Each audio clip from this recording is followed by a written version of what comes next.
নমস্কার, আমি সুব্রত। कैसी पुलिस हो आप? कैसी पुलिस हो?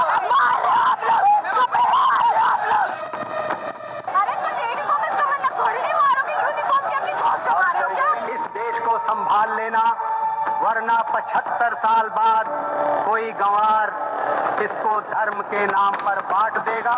20 জুলাই ভোর 4টে কিছু স্টুডেন্ট প্রোটেস্টের এরিয়া ঘুরে দেখছিল এবং তারা সেখানে দেখে যে একটি গাড়ি ভেঙে রাখা হয়েছে এবং একটি ট্রাকে করে নুড়ি ভর্তি করে আনা হয়েছে। भाई ये जो गाड़ी देख रहे हैं आप, इसमें पत्थर आए हुए हैं, ईंटें आई हुई हैं। এগুলো কিন্তু আগে থেকে এখানে ছিল না, কিন্তু সব থেকে আশ্চর্যের বিষয় হলো এখানে কোনো গাড়ি অ্যালাউড ছিল না। চারদিকে পুলিশ ব্যারিকেড লাগিয়ে রেখেছিল। তবু কি করে এই গাড়িটি এখানে এলো? দেশের গণতন্ত্রকে কীভাবে নষ্ট করা যায়, স্টুডেন্টদের ওপরে কীভাবে অত্যাচার করা যায়, এগুলো জানতে গেলে আমাদের ফিরে যেতে হবে কিছুদিন পিছনে। 6 জুন 2026 দিল্লিতে শুরু হয় খুব বড় ধরনের আন্দোলন এডুকেশন মিনিস্টার ধর্মেন্দ্র প্রধানের ইস্তফার জন্য। আন্দোলন খুব গুরুতর চলছিল। এরপর 28 জুন 2026 এই আন্দোলনে উপস্থিত হয় লাদাখের এক এডুকেশন প্রোটেস্টার সোনাম ওয়াংচুং।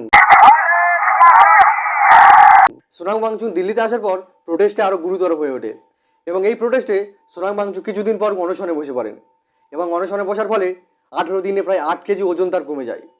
তবুও তারা সরকারের কাছ থেকে কোনো উত্তর পায় না। তাই তারা 20 জুলাই পার্লামেন্ট মার্চের সিদ্ধান্ত নেয়। কিন্তু এখানে সব থেকে আশ্চর্যের বিষয় হলো সম্পূর্ণ প্রোটেস্টটা পিসফুলি চলছিল। এখন আপনাদের মনে হবে যে এই ঘটনাকে আপনি আশ্চর্য বলছেন কেন? তো শুনুন। 20 তারিখের মার্চের খবরটা শুনে হোম মিনিস্টার অমিত শাহ 17 জুলাই 2026 সালে দিল্লির কমিশনার সতীশ গোলচেকে তার পদ থেকে সরিয়ে দেয় এবং সেই পদে আনা হয় আইপিএস অনুরাগ কুমারকে। ইনি ইন্টেলিজেন্স ব্যুরোর স্পেশাল ডাইরেক্টর ছিলেন। এরপর 18 জুলাই সকালে যখন প্রোটেস্টে ভিড় কম ছিল তখন একদল পুলিশ এসে সোনাম ওয়াংচুংকে সাদা চাদরে মুড়ে সেখান থেকে নিয়ে চলে যায় এবং এর ঠিক পাশের গেস্ট হাউসে অভিজিৎ দীপ স্নানের জন্য যায় এবং তাকে সেখানেও পুলিশ ধরে মারে। दिल्ली पुलिस ने सोनम सर को जंतर मंतर से उठा लिया, यहाँ पर बच्चों पर भी लाठीचार्ज किया है, तो मुझे वहां पर भी पुलिस ने मार कर रोक रखा था। এখানে প্রশ্ন হলো এই জন্য কি সতীশ গোলচেকে তার পদ থেকে সরানো হয়েছিল তিনি এটা করতে না করেছিলেন বলে এবং যাতে পিসফুল প্রোটেস্টকে অশান্ত করা যায় বলে? এরপর 19 জুলাই সকালে দিল্লির ডিসিপি তার টুইটার অ্যাকাউন্ট থেকে টুইট করে যে পার্লামেন্ট এরিয়ায় 166 নম্বর ধারা লাগানো হয়েছে, মানে সেখানে একসাথে 5 জনের বেশি থাকা যাবে না। যদিও তারা জানতো যে তারপরের দিন পার্লামেন্ট মার্চ আছে। এরপর 19 জুলাই রাতে পার্লামেন্ট এরিয়ায় দিল্লি পুলিশ চারিদিকে বড় বড় ব্যারিকেড লাগিয়ে দিল। আনা হলো ভাঙা গাড়ি, ট্রাক ভর্তি নুড়ি, যাতে স্টুডেন্টদের বদনাম করা যায় এবং চারিদিকে জামা লাগিয়ে দেওয়া হলো যাতে ভিতরের কোনো ফুটেজ বা ভিডিও বাইরে না যায় এবং সব দিক থেকে চেষ্টা করা হলো স্টুডেন্টদের পিসফুল প্রোটেস্টটা অন্য রূপ দেওয়ার জন্য। এরপর আসে সেই দিন 20 জুলাই 2026 সকাল ঠিক 10টা। সব স্টুডেন্টরা আস্তে আস্তে পার্লামেন্টের দিকে মার্চ করতে থাকে। এখানে একটা কথা বলে দিই, স্টুডেন্টদের ভিড় কমানোর জন্য সেদিন দিল্লির 5টা মেট্রো লাইন বন্ধ করে রাখা হয়েছিল যাতে সব স্টুডেন্টরা এসে এই প্রোটেস্টে অংশ না নিতে পারে। তবুও অনেক স্টুডেন্টরা অনেক কষ্ট করে আসে এবং এই প্রোটেস্টে অংশ নেয়।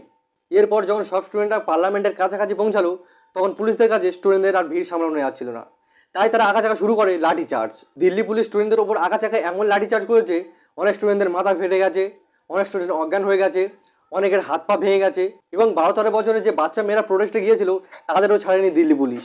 कोई इलेक्शन नहीं, हमारी बारी आएगी ना वोट की, किसी को वोट नहीं देंगे। এবং এই দিল্লি পুলিশের সাথে কিছু গুন্ডা মিশেছিল যারা পুলিশের ড্রেস পরে লাঠিতে পিরেক লাগিয়ে স্টুডেন্টদের খুব মেরেছে।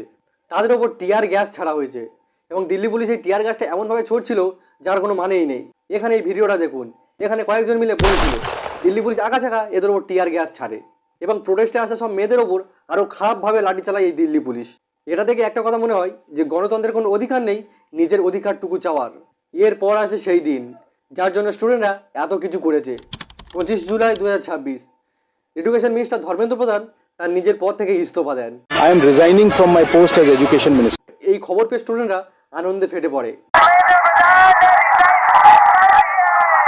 এবং গণতন্ত্রের জিত হয় এবং স্টুডেন্টরা সরকারকে বুঝিয়ে দেয় যে তারা চাইলে কি কি করতে পারে। তো এই ছিল আজকের ভিডিওটা কেমন লেগেছে অবশ্যই কমেন্টে জানাবেন। ভালো লাগলে লাইক শেয়ার করে দেবেন এবং চ্যানেলে নতুন হলে চ্যানেলটা অবশ্যই সাবস্ক্রাইব করে নেবেন এবং ফেসবুক থেকে থাকলে পেজটি অবশ্যই ফলো করে নেবেন। দেখা হচ্ছে পরবর্তী কোনো ভিডিওতে।